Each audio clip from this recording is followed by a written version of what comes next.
Yo, my people, welcome back to the channel. And as you can see in the title of the video, we'll be ranking every number 9 in the Premier League. Now, today, I'm joined by the one and only Buvey. Great to see you, mate. Pleasure to have you, my brother. Thanks Yes, very can much. we get a round of applause for Buvey, please? Thanks very much. You've been very supportive after the City loss to Real Madrid. You've been very nice. Yeah, I've been Thanks very much. quite nice to you guys, to be fair. I do feel like some of the criticism have been harsh, but I'm sure we'll save that for another video at some point.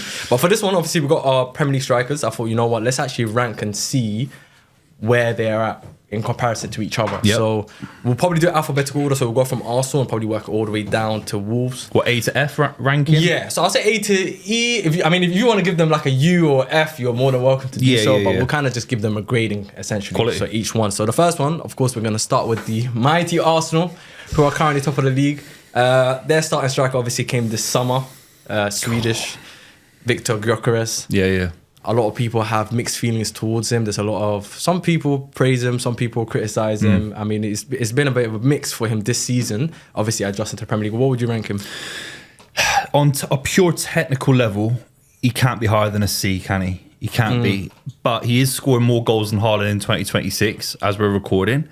His link-up play is getting better. He's looking sharper, and he's developing into the Premier League. I know it's harsh. I don't think he's a B. He's not A. He's not a world-class striker. I don't know what you'd say about it, but he's given Arsenal such a great platform. He's having a great season. I think as an individual, I don't think he's higher than a C. Maybe a C plus. Yeah, C plus I think would be fair. I mean, if we recorded this a month ago, I'm not gonna lie to you, I was falling on D. Yeah, a month ago, but now I think because he picked up form, and I mean, if Arsenal crossed the line and he's chips in maybe 15, 20 goals in all competition, I think that's fair for a first season. He looks hungry. Yeah. Like sometimes we take it for granted that footballers want to play football and want to be involved and want to make it into the box. But how many times have we seen modern strikers or modern players not bother to make it into the box, not bother to die for things? At least Gyökeres, he really cares about Arsenal. He really wants to do well for them. And sometimes that's exactly prove himself. Yeah. So I think his attitude is an A plus. Yeah, 100%. but I think the technical side of things, he doesn't match. Like, I think he's a bad fit for Arsenal. Do you think he'll be there at the start of next season? No. I genuinely believe also, obviously, they need him right now to kind of get off the line. But I do see them going back into the market in the summer. They need to. I mean, I say C plus, but C plus maybe, to be fair. He's pushing for a B, but I'm going for C plus. Yeah, 100%. C plus. All right, so we got Aston Villa, Ollie Watkins. I think he's a B for me. I think he's got a bit more of a track record of scoring goals in the Premier League. He's just been left out of the England squad as we start recording. But he's scoring goals in Europe. He's scored goals for a side that got into the Champions League. I like Ollie Watkins. Yeah. I mean, I think he's a good striker. I think he's got everything. He can play out wide. He can play down the middle. Yeah. He's quite pacey. He can run in behind. Link-up play is very good. He's very good technical as well. Yeah. But I think he's having a poor season, man. I think this is probably a really bad season for him. I mean, overall, I think he is a B striker. Yeah. I think this season, though... Linked to Man United. Would you take him at Man United? It's crazy because last summer it was between him and Benjamin Sesko, and I think Benjamin Sesko is having a better season than him, even though he hasn't had nowhere near as much minutes. I think he's been way more impactful. I think you're happy with that one versus having Ollie Watkins. Yeah, I think higher ceiling. It's crazy. So, I mean, Ollie Watkins, I think it would be unfair to give Victor Gyökeres a C and then give Ollie Watkins a B. I'm gonna go. Do you think it's unfair? I think this season. Is it just this season or based on the last few years as well? This is what I'm trying to debate in my head. So I think Ollie Watkins has been a top, England as well, the goal against the Dutch. He's an England international, borderline. I think he's a bit better than Gyökeres. Personally, I think Ollie Watkins would have done better at Arsenal, scored more goals than Gyökeres. Yeah. B minus. I'm going to go B minus. B minus? Yeah, I think B minus is fair. Bournemouth. Evan Nielsen, I actually like him. I like him a lot, Yeah, I like him. What do you think about him?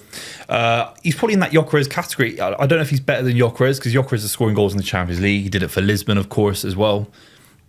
A C kind of rating, I'd say. Yeah, I'll say C. I mean, I think he's performing well for where he's at. I think for Bournemouth, he's doing his job. I think he's scoring goals. I think sometimes he goes on, like, there was patches where he doesn't score for a while. Then he'll pop up with goals. I think the consistency, I think C's fair. Yeah, 100%. I think a C fair. Now, this one is going to be interesting. Brentford, Igor Thiago.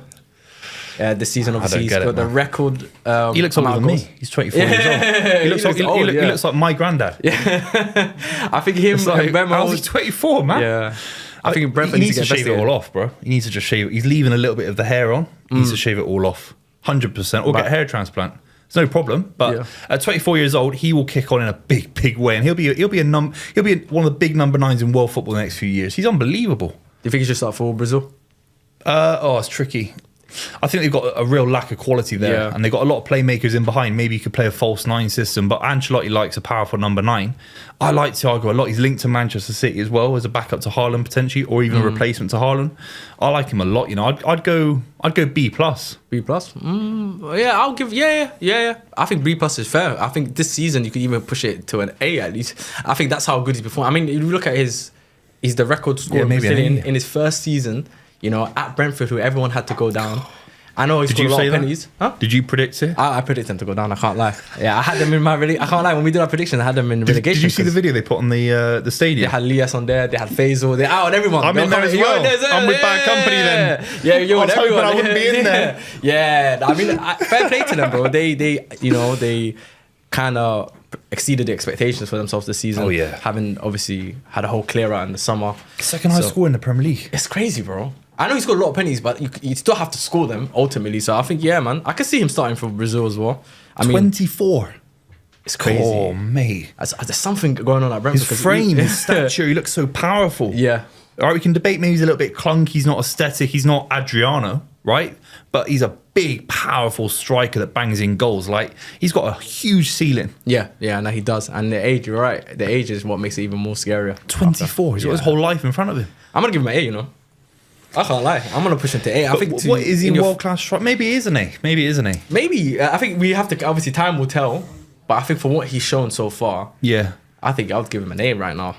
I'll go with you then. Yeah, I think ultimately there aren't many better than him. Yeah. And that's really where Premier League football is and European football. There aren't many strikers out there. Yeah, no, I think that's fair. Next up we have Brighton, Danny Welbeck.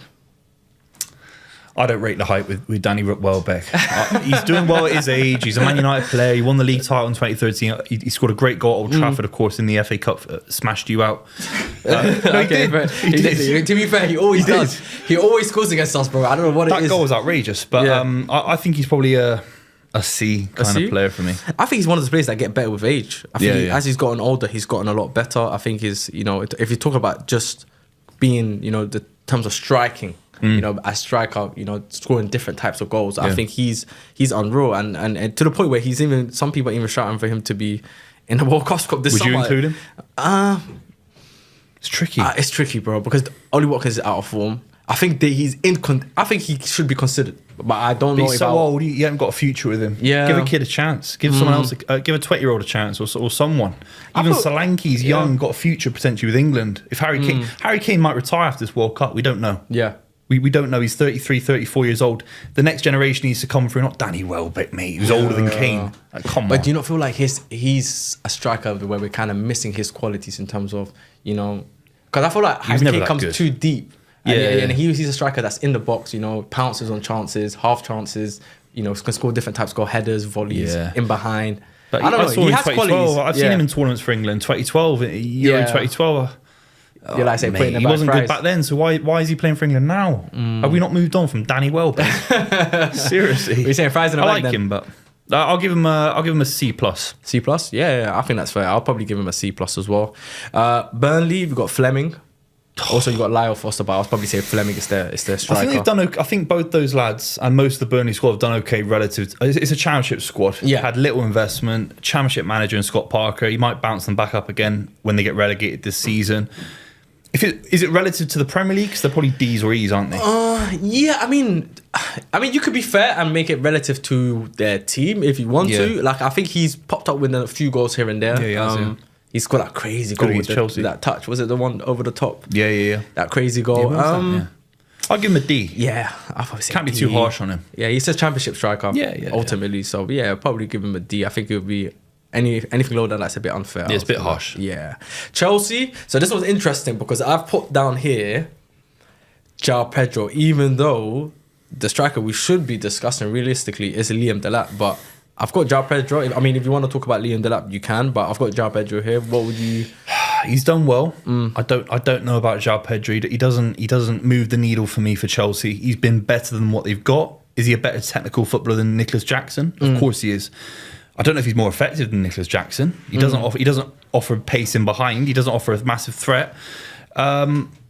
he's probably a B rate. He's not much better than Gyökeres, is he? I know different skill sets, but I don't think his level's much better than Gyökeres, who's currently top of the Champions League, top of the Premier League. João Pedro, I'm not sure if he makes a difference in big games for Chelsea. Yeah, I mean, I think if he was playing for the Arsenal team, I think they'll be in a lot better position. I think they would win a lot more games. Not necessarily they're not winning games, but I think there would be a lot more goals if they had João Pedro. I think the link-up play, the technical ability. Like, I agree with you that I don't think his best position is a 9. I think he offers a lot more than just being an out-and-out striker. I think he's more sort of like Cunha kind of free roams off the left. Havertz. He's a similar profile to Havertz. Yeah. I think he's better than Gyökeres as well. I'm not going to lie. Yeah, he's a better finisher than Gyökeres for sure. But I think Gyökeres has been more effective. And maybe that's down to the fact he's playing for Chelsea, not Arsenal. But I mean, A would be generous, wouldn't it? A would be generous. A would be, I think A would be generous. I think a lot of Chelsea fans, though, really like him in the number 9 position. Yeah. I think they say that he offers quite a lot in that role. I don't know. It's a tough one. I'm going to give him B+. B+, yeah. I agree with that. Yeah? Yeah, 100%. I think that's fair. Crystal Palace, Jürgen, Strand, Larson. You could have gone with Mateta as well earlier, but I'm going to go with Strand Larson just because he's the current striker there. I like Larson. I think 50 mil was crazy when he was linked to Newcastle. He's not that expensive as a striker. He should be a little bit less than that, but I think he's really effective. He'd be a good striker for Palace, I think. Yeah. What about Mateta? I know that he's not. He's not really playing much. It's sad what happened, isn't it? It's sad. Yeah. Trying to move on from the club and try and get that World Cup spot with France. It's a shame because he was on fire last season, helped them get to an FA Cup. He's a massive striker for them in their history, but the way it's fallen off, and he's wanted to get to Juventus, obviously, in the January transfer window. I'd say both are B, actually. I don't think Larson's a C. I think that'd be a bit harsh. Oh, okay. I was going to say Mateta B. Larson, I was going to give him a C. Yeah. I was going to give Larson just because I think he's very inconsistent. I like his qualities. I think he's got potential. I see the potential. Huge figure. I think he's just inconsistent. Yeah. I think he was someone that was tipped for a big move, and then landing at Crystal Palace is kind of, I don't know. It's like you've gone sideways more than upwards. Yeah, I know what you're saying. The only thing I'd say is I remember that first season at Wolves when he comes over. Obviously, last season he struggled a little bit, or the start of this season. But that first season at Wolves, wow, he was amazing for them. He was amazing for them. So are you going to stay with B? I'm staying with B for both. Okay, B. All right. No, that's fair. Everton. Now this one's interesting because you got Beto and Barry. I call them the Cramp Twins. They're the Cramp Twins right now. They're the Dudley boys. I don't know. I don't know who starts. I don't know why he keeps going with Beto. It makes no sense to me. I don't know who's worse. No, Barry's way better than Beto. You think so? I think yeah. I don't know who's worse, man. I feel like they just both of them have kind of been underwhelming. In some aspects. Beto's had a chance in the Premier League. Sometimes when you have that chance and it doesn't work out, you're never getting back to where the promised land is. Barry's got a future in the Premier League in a big way for Everton. I think he's got great pace. He's a younger striker than Beto. Beto's too clumsy for this division. I think he'd bang in La Liga. Yeah. I think he'd do well in La Liga. But I look at Barry and I think he could actually grow into a top-level striker for Everton. Okay, fair. So what would you give both of them? I'd give Beto a D-. Okay. I'd give Barry C+. Okay. C+. Okay. I'll probably say D for Beto and probably C for... Beto's clumsy in it. I'm painful watching him. But I would even... In that Arsenal game, I think he brought him on against Arsenal. I was like, wow, what are we doing here? Like, he misses too many good chances. I think, I agree with you, actually. I'm going to go with your grades. I think D for Beto and then Barry probably terrible, a C. Man. He is terrible, sorry. Yeah, no. But I think they're both haven't been great, to be honest. One's just been slightly better than the other. I don't think they're both great. Fulham, this one's interesting. Raúl Jimenez. I like him, This is tricky. I like him, He's a Premier League servant now. He's been around for quite some time. He has been around, But he went that year without scoring. Yes, he did. I think it's the CTE. What's CTE? It's a medical term. I don't know. I've not watched Hobby C in a long time. I think it's... I don't know. I think he's got a good record. I mean, in terms of track record wise, I think he's got credibility. Yeah. I think he's done enough in the Premier League. He's probably the best striker to come out of the Portuguese league if you actually look at... He's right up there. Yeah, he's right up there. So... He's good for their level as well. He's not going to move on. I think Fulham's exactly where he needs to be. Yeah, what are you going to say with him? I was going to give him... I'm caught between C and B. He's not B, is he? He's a C+. Yeah, C+. Yeah, likeable guy as well. Yeah.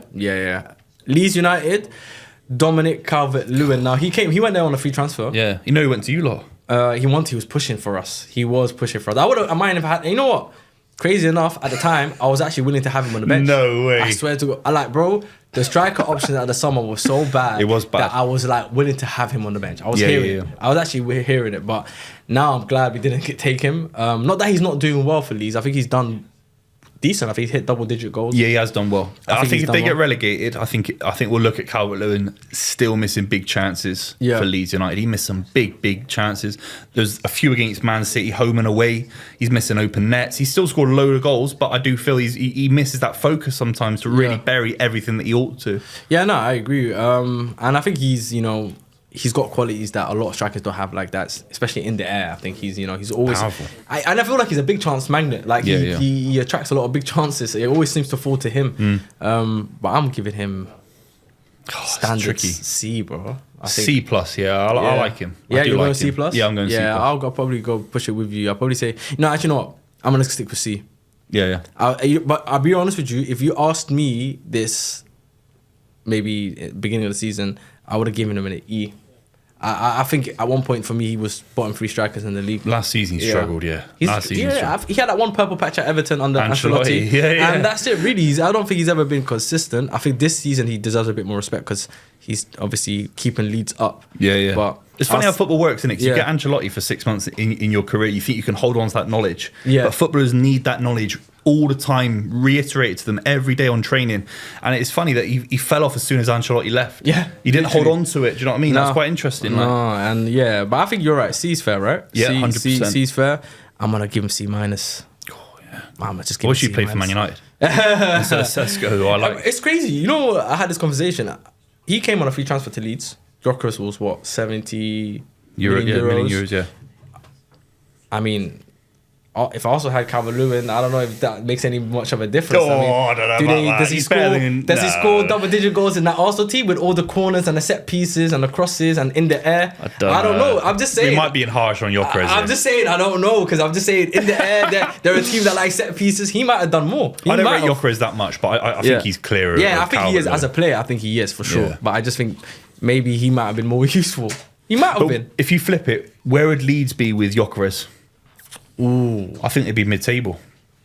I think it'd be. Everyone says Leeds' form has been amazing in recent weeks. They're only a few points above relegation, and if they'd scored, they converted more of the draws that they've had into wins. And Calvert-Lewin put some chances away. True. No, I think Gyökeres takes them into like 11th. Yeah, no, I think it's a fair argument to be made. To be fair, next team we have is Liverpool.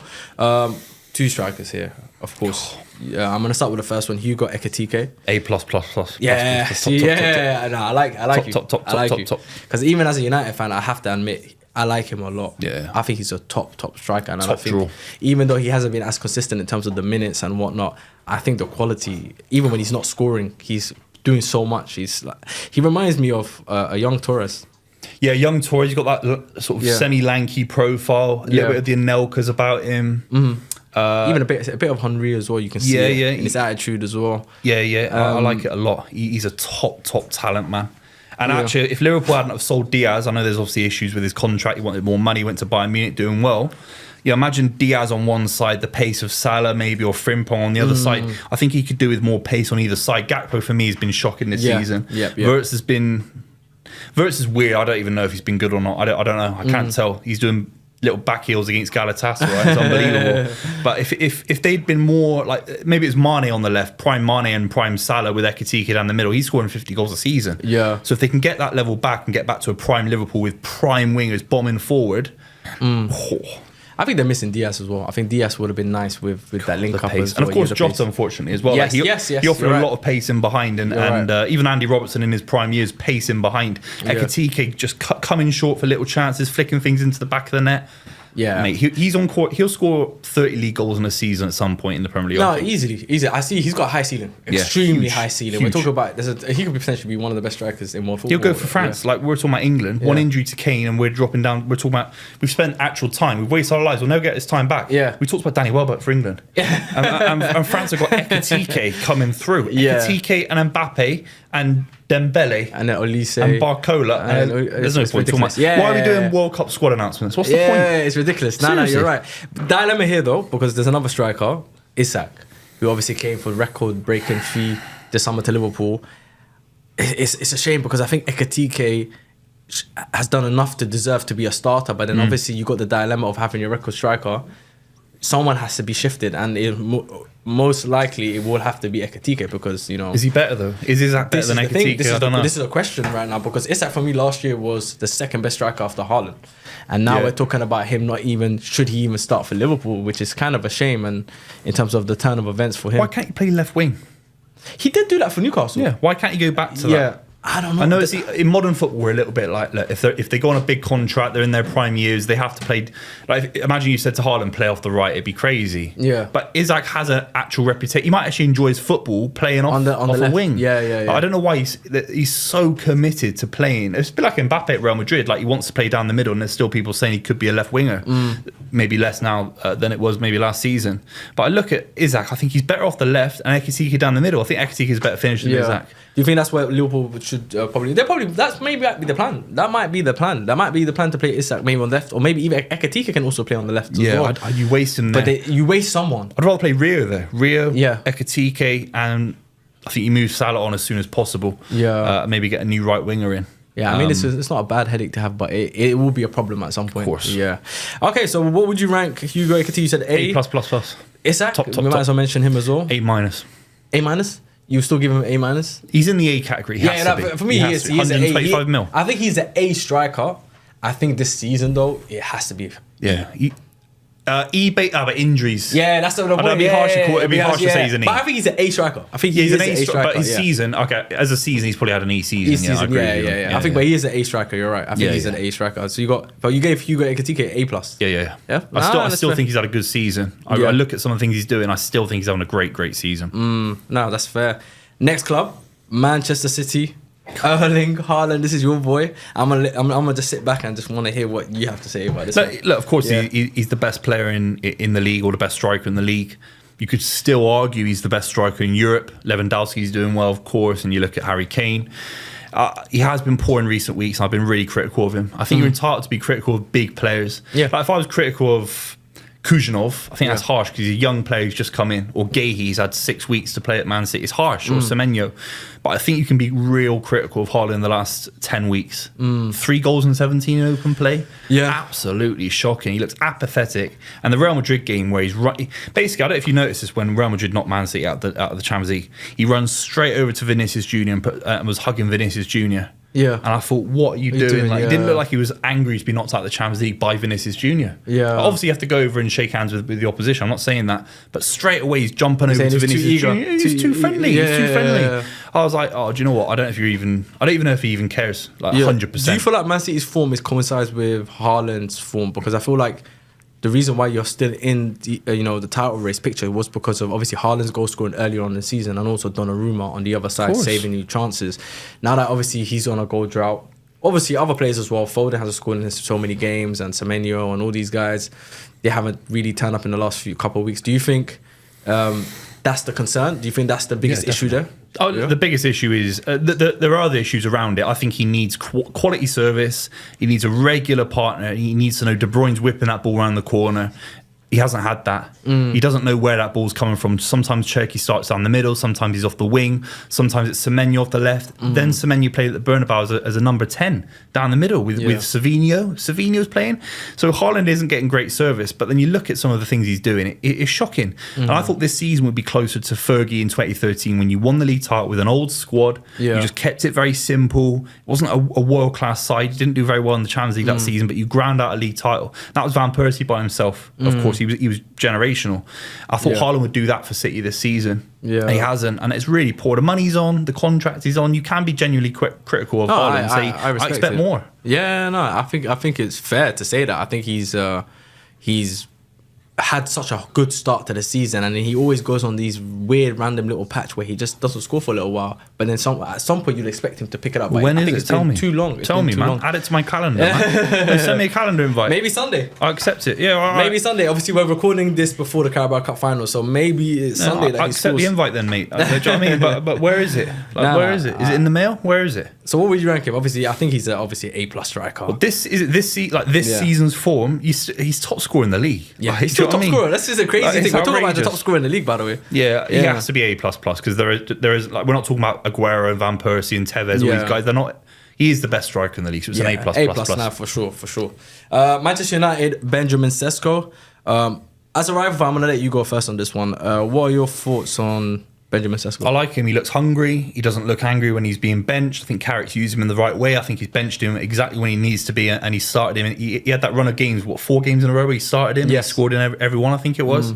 I think Sesko's had an A season. Yeah. He's a new striker coming to a new league. He's playing for the biggest club arguably in the world, and he's banging in goals. Yeah. As simple as that. Yeah, no, I mean, the crazy thing is I did a video with Fuad on Benjamin, like in terms of we did signings, so we ranked the signings from the summer, and I gave him an E, and this was back in December because I felt that, and I not him being the player, I think the season he was having, because I felt like coming in for big money, being a big striker, I think he was a bit too timid. I think he was almost playing on this I can't believe I'm at Manchester United energy. That's how I felt. Yeah, that's how I felt at the start. But since the turn of the year, I think he is the most informed striker. He has scored 8 or 9 goals already this year off the bench. If you look at his minutes to goal ratio, it's ridiculous. And some of the finishes, bro, unbelievable. The West Ham one, no one talks about. Yeah, I like the Fulham one more. Yeah, Fulham was great. The Fulham one was good, and like you can see now he's really getting into that confidence. He's got techers, mate. Yeah, he's got techers. Very good. I think the one thing I'd say about the Premier League strikers, like it's good that we're doing a video about it, because at the start of the season we're saying where are the top quality strikers. Arsenal get a new number 9. You get a new number 9. Højlund was terrible. Chelsea get a new number 9. And maybe City having Semenyo as well. All of them are doing really well. Yeah. Except Voltemade, of course. We'll talk about him in a minute. But actually, there is a new breed of striker coming through that could take the Premier League in the next 5 to 10 years and be that kind of, when we were younger, looking at Van Persie or Alan Shearer or Thierry Henry. Yeah. There are players that could be that for the Premier League in the future, which is exciting. Yeah. And Benjamin Sesko is at the front of that. What would you rank him? A+. A+, yeah. Oh, you give him A+? Wow. Yeah, I'll give him A+. Wow. Yeah. It's tough at United. Yeah, interim manager. You're struggling. You're in no cup competitions. You're doing well. I think he potentially can be an A+. I think right now I'm on a B+. I'm on a B+ right now. What do you want from the kid? I just think I need to see if this is a patch or is this something that I'm going to see on a regular basis. It's just you got high standards. Yeah, you used to have Chicharito. Bro, come on, bro. We had Van Persie, Wayne Rooney, Van Nistelrooy. I came from an era of top strikers that were scoring goals consistently year in, year out. That's a long time. It's a long time. It is a long time. But then even so, like you had strikers that came here and there that still scored goals for us. I just think I've been there where I've seen players go through purple patches and then they go on another drought. So I don't want to shoot the gun too early and say he's an A. But I think he's on a B+ at the moment. I think he has the trajectory to get to A+. Oh, for sure. Easily. So for now, I'm going to say B+ for Benjamin Sesko. For now. I know. But I think his ceiling is A+. I think he's on the season right now where it's for where Man United are, for all the struggles. Michael Carrick's a young manager. He could have failed. We're taking it for granted he's done so well, Michael Carrick. We could quite easily have seen Man United 15th right now. Yeah. That could have happened. No, easily. And now you're basically guaranteed top 5 as we're recording. It's down to Sesko, really. Yeah. And Waymo as well, of course. Obviously, Bruno Fernandes. All of them. Yeah, Sesko's goals. It's not like 4 in one game. It's like 1 goal, 1 goal, 1 goal. It's giving you wins in multiple games. Yeah, he's scored like winners in I think 3 of them now, 3 or 4 of them. So now, I think he is potentially there. Can be an A+. I just think right now I don't want to get too carried away and put him in that bracket. And then that's fair enough. Yeah. I don't know, maybe put a curse on him and all of a sudden he goes 6 months without scoring. So I'm a bit weary, So yeah, I get that. Yeah. So next team we have is Newcastle United, who we've kind of mentioned already. Nick Woltemade.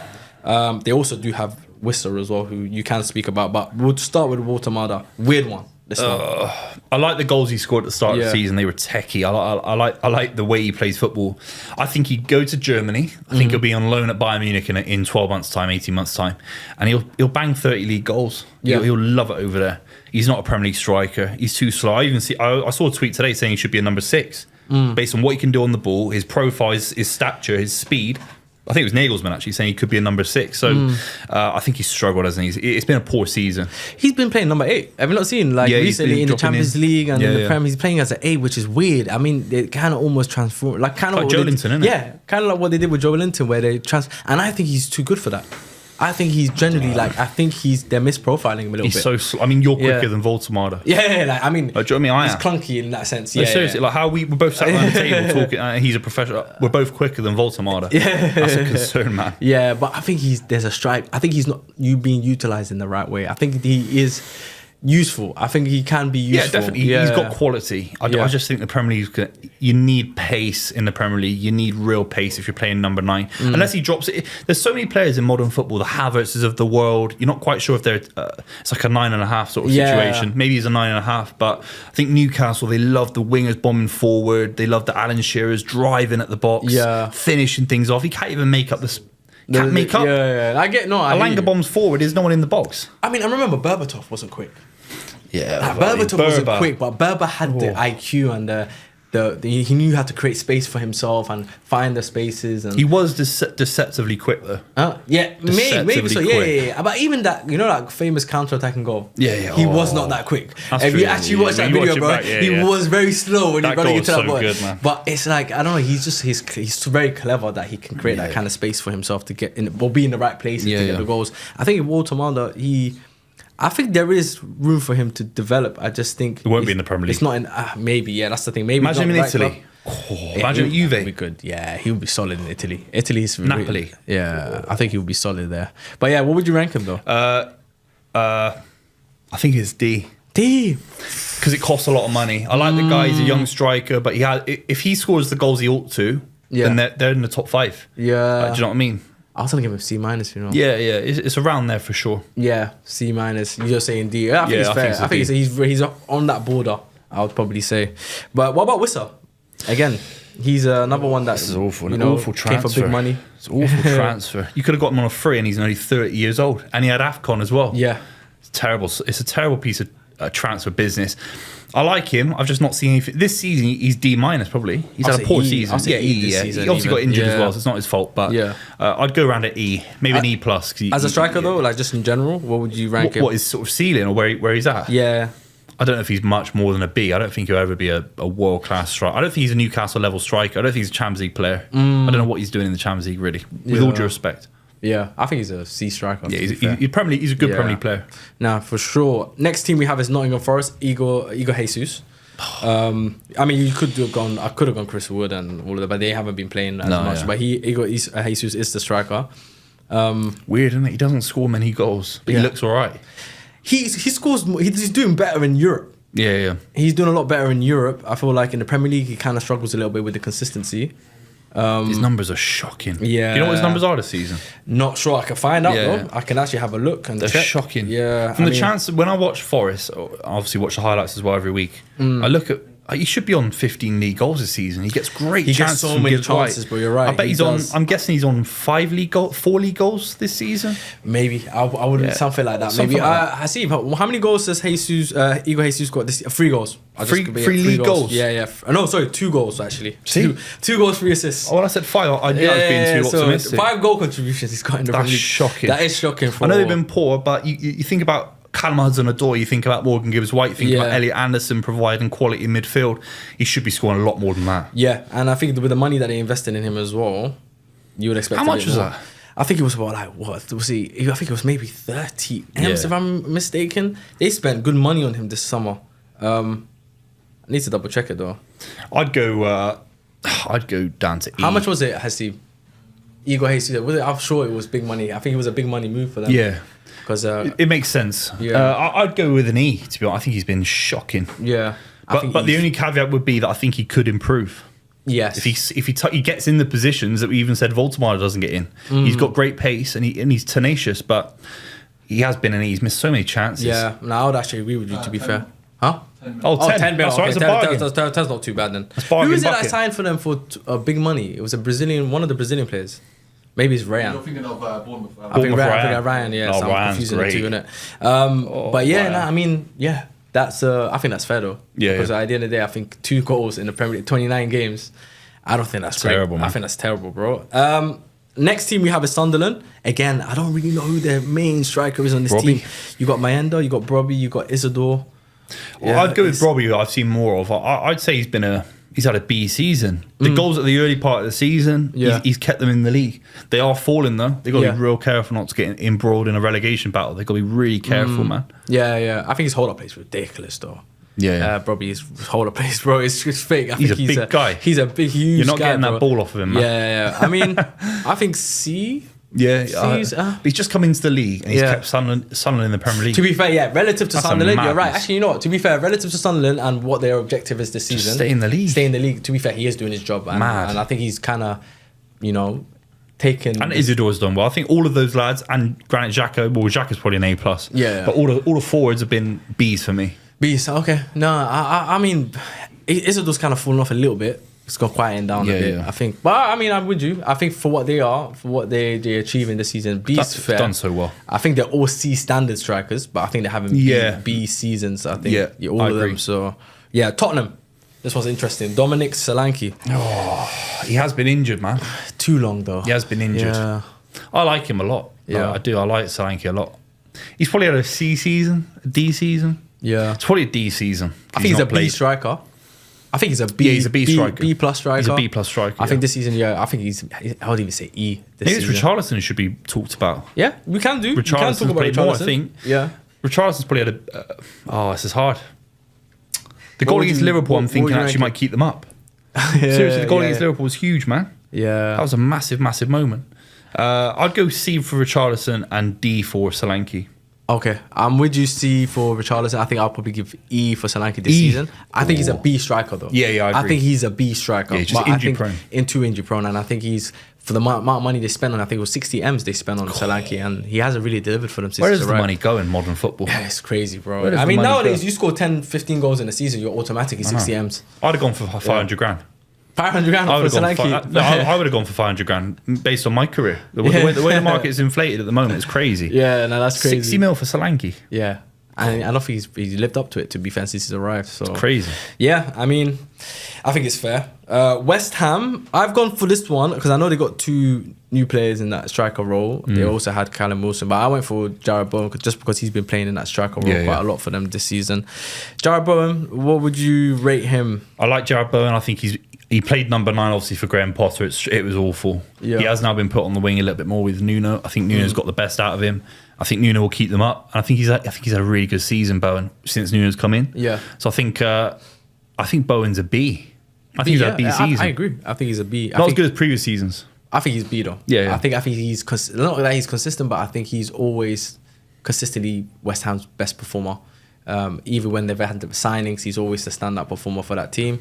If they do stay up, I think he's got a big part to play in that. Yeah. So yeah, I think B is fair for Jarrod Bowen. And were you saying, do you think he will be on the England plane? No. He's nowhere near that level. There was a big shout a couple of years ago when they won the Conference League. Bowen has to start for England. Yeah. It was crazy, man. He actually got a few opportunities with Southgate as well. He never looked good enough for England. Yeah, I agree. Not everyone. If you have a good season, you don't have to play. You don't have to. England's are tough. Yeah, got Saka in there. You got Foden, Palmer. He's nowhere near that level. No. I agree. I think he's a completely different player when he plays for England. So yeah, I think B is fair though. I think for the player that he is and what he does for West Ham, I think he's a B.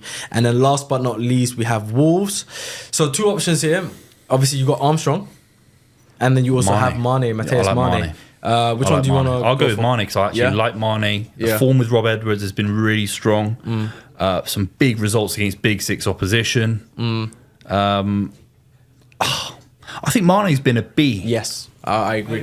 And I like his attitude. He's saying he wants to win the Ballon d'Or. He's been playing in the front too. He's got Everton already, no? No, so Mane's plays next to Armstrong in the front too. Mane's Matthias Mane. Yeah, they won't be able to keep him. You reckon? Yeah, the issue is sometimes when you get relegated, some of these guys actually become assets. They become assets. Yeah, no, for sure. He won't get them back out the championship. He's young as well. He's at 19? He's way too good. Yeah, I think he's way young. Too good for that level. So I think he's a top. Like Aston Villa should sign him. That kind of level, in my opinion. Yeah. Or Everton or Newcastle. Yeah, he's top quality. He wants to win the Ballon d'Or. He said. Yeah, I like that sometimes in a young player. And he's. I think he's also. In terms of as a young player, I think it's very rare that you see someone in a relegation battle get that opportunity and say, you know what, listen, I'm gonna use this just to make a name for myself to then, Fernandes did it with Southampton. Yes. 40 mil to West Ham. I was like, I couldn't believe what I was watching. I was like, what? 40 mil? Yeah. Mate, Fernandes is like I saw a tweet saying Fernandes is better than Declan Rice. Well, yeah, that's a bit crazy, but he's been real top quality Fernandes. I think Mane's in that kind of bracket. Yeah, no, I agree. I agree. I think he's tipped for a big move this summer. I think he was linked to you guys, no? Mane, was he? I think was it linked to Man City? I think somebody was linked to him, but I think he's a good option to have. I think he will become probably. I'd sell Haaland 200 mil. Get 200 mil in. It's business. I'm a businessman. 200 mil That's out. crazy. And 35 million for Mane. Yeah. I want to sell him for. I think because of the current climate of strikers in world football now, I would not even entertain the idea of selling Haaland just because, bro. 250 mil. No, you would. Nah, man. It's like, you know what it is? It's like, it's gold dust right now. Having a top striker that scores goals, it's gold dust. He hasn't scored in about 17 games. Yeah, but I think that's a one-off. If you look at his record since he's arrived at Man City, I wouldn't even, I promise you, bro, with the way the current climate is, I would not entertain selling a striker. Haaland, I wouldn't I miss false nine football, man. I want to quickly, quick question, obviously, ahead of Sunday as well. Obviously, Man City haven't been in the greatest form. Obviously, there's been a lot of issues. There's been talk about whether Pep is, becoming outdated, or is it simply because, players are out of form, like Haaland, especially because he's, Haaland is usually the guy that carries you to the title. If you had to pick one of them to stay this summer, who would it be? Would it be Pep Guardiola or Erling Haaland? I think it's the easiest debate of all time. I think you keep Guardiola. You do. I love Haaland. Look, let's be real. Footballers can get injured. Footballers can lose interest. Footballers can pick and choose. Haaland might want to go to Real Madrid. Like, if you kept Guardiola, he could rebuild a brand new side and give you a whole new dynasty. Yeah. Like Guardiola's bigger than Haaland for Manchester City in terms of legacy. Now, what Haaland did, scoring 52 goals and 53 appearances in the treble season is unbelievable.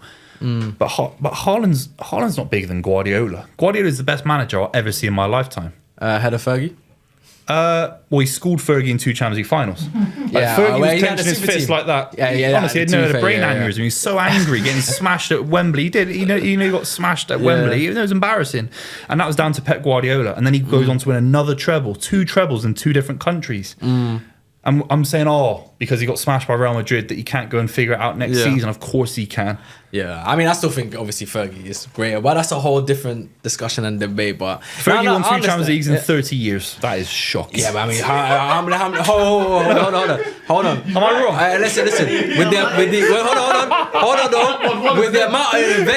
With the amount of investment that Guardiola has had throughout his career, with the amount of talent he's had, I would expect him to have a lot more Champions Leagues as well. Yeah, but Ferguson broke the British transfer record more than any other manager.